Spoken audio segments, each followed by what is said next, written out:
है। भोपाल से बड़ी खबर यह मिल रही है कि मध्य प्रदेश की आबोहवा अब कुछ सुधरी है, सांस लेने लायक हुई है। ग्वालियर की हवा सबसे खराब चल रही है, सतना की हवा सबसे शुद्ध है। अब सिर्फ 3 शहरों का AQI 200 के पार है, लेकिन ग्वालियर चिंताजनक है। यहाँ पर ग्वालियर की हवा, क्योंकि ग्वालियर की हवा का AQI 200 के पार है, जो कि खराब श्रेणी में आता है, लेकिन सबसे शुद्ध हवा सतना की है। और चूंकि अभी तक जो एयर क्वालिटी इंडेक्स का आंकड़ा था वो 280, 300, 307 से ऊपर जा रहा था और ये एक काफी चिंता की स्थिति बनी हुई थी। लेकिन अब चूंकि अंशिका जो एक विक्षोभ तैयार हो रहा है, हवा में कुछ नमी भी आई है, तो इस वजह से जो पॉल्यूशन है अपेक्षाकृत सुधार की स्थिति में दिखाई दे रहा है। लेकिन हालात अभी भी सोचने के लिए मजबूर करने वाले हैं, चूंकि जो AQI है इंदौर का 175 है, उज्जैन का 140 है और पीथमपुर में 166 है। और भोपाल की अगर बात करें तो यहाँ पर जो AQI है वो 150 के आसपास था, तो 240 पहुँच गया है। तो यहाँ भोपाल में थोड़ी सी स्थिति चिंताजनक जरूर बन रही है। 300 और 250 के बीच में ये चल रहा है। जबलपुर में 210 लगातार AQI बना हुआ है। तो सबसे ज्यादा जो परेशानी है वो ग्वालियर में है, तो ग्वालियर चलना बनता है। सुशील हमारे सहयोगी हमारे साथ जुड़ गए।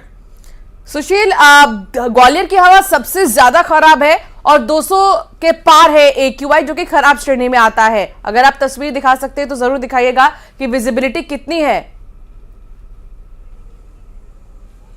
बिल्कुल, देखिए कहीं ना कहीं ग्वालियर की जो आबो हवा है वो लगातार ख़राब चल रही है। इस वक्त आप मेरे पीछे देख सकते हैं कि लगभग 200 मीटर से ज़्यादा विजिबिलिटी नहीं है, क्योंकि जो AQI लेवल है वो ग्वालियर का लगातार बढ़ा हुआ है। अभी भी अगर देखें तो 200 के ऊपर AQI लेवल चल रहा है। ग्वालियर में अगर बात करें तो सबसे ज़्यादा हालात ख़राब शताब्दीपुरम, दीनदयाल नगर, सिटी सेंटर इलाके में है। इन तीनों इलाकों में अगर देखें तो AQI लेवल 250 के ऊपर चल रहा है।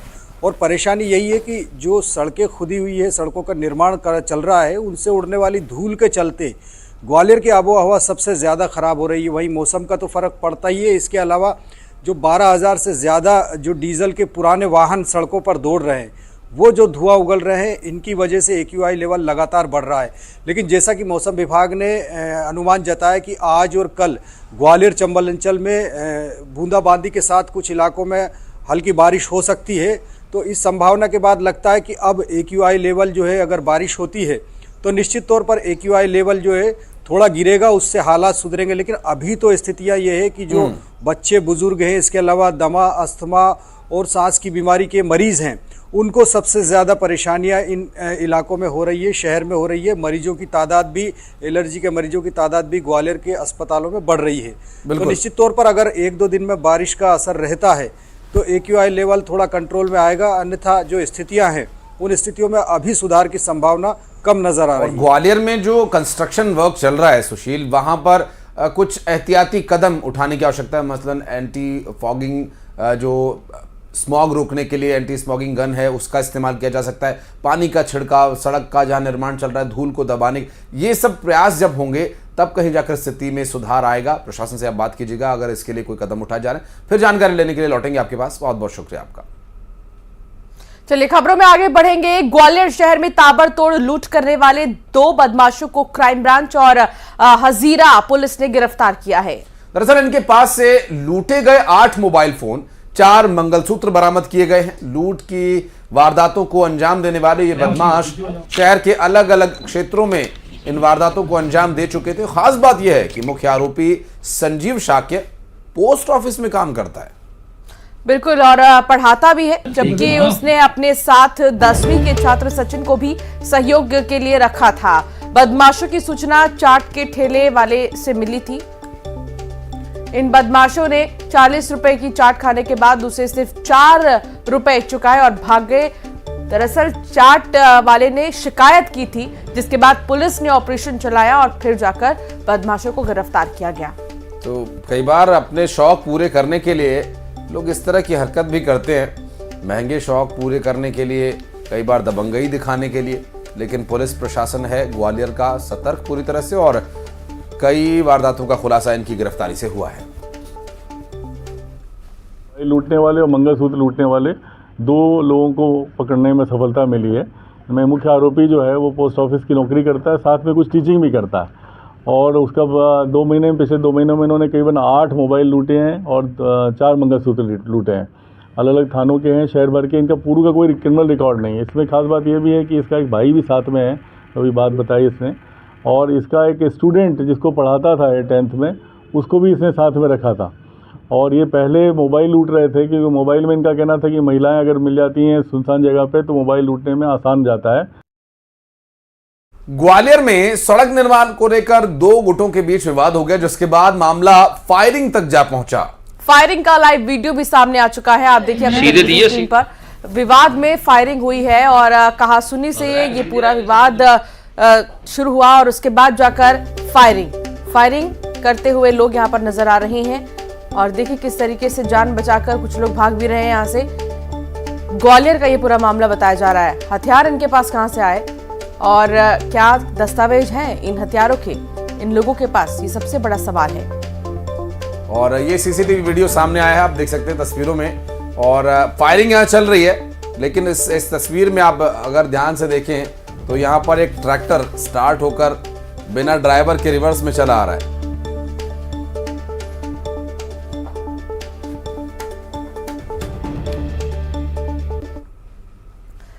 भारत की भावना और भव्यता का प्रतीक, करोड़ों हिंदुओं के साहस, संकल्प, संघर्ष और धैर्य का प्रमाण भगवान श्री राम का मंदिर मध्य प्रदेश की अयोध्या में बनकर तैयार हो चुका है और सिर्फ फिनिशिंग का काम बाकी है। अब आप सोच रहे होंगे कि मध्य प्रदेश में भला अयोध्या कहां?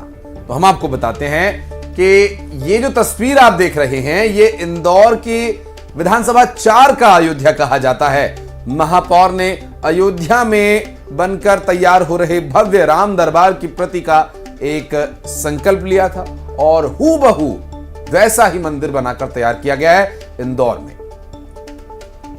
मंदिर का निर्माण 21 टन लोहे के स्क्रैप से तैयार किया गया। मंदिर 21 फीट ऊंचा है और लगभग 27 बाय 40 फीट में मंदिर का निर्माण किया गया है। 15 मुस्लिम कलाकारों ने लगभग 3.5 महीने में मंदिर को तैयार किया है। टूटे हुए बिजली के खंभे, टूटे हुए झूले, गाड़ियों के पार्ट्स, नट बोल्ट, चद्दर एंगल, पुराने वाहनों के चेचस सहित छोटे मोटे लोहे के पार्ट्स से खूबसूरत और भव्य मंदिर का निर्माण किया गया है।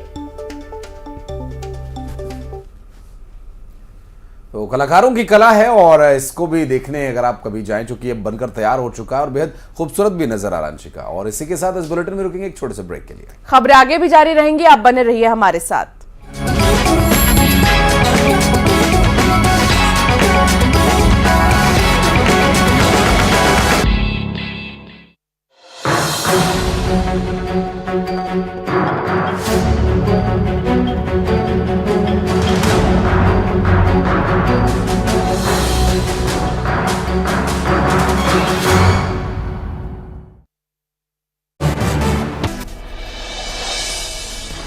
बिलासपुर में हार्वेस्टर की चपेट में आया किसान धान की करवा रहा था कटाई। मसूरी थाना क्षेत्र की है घटना।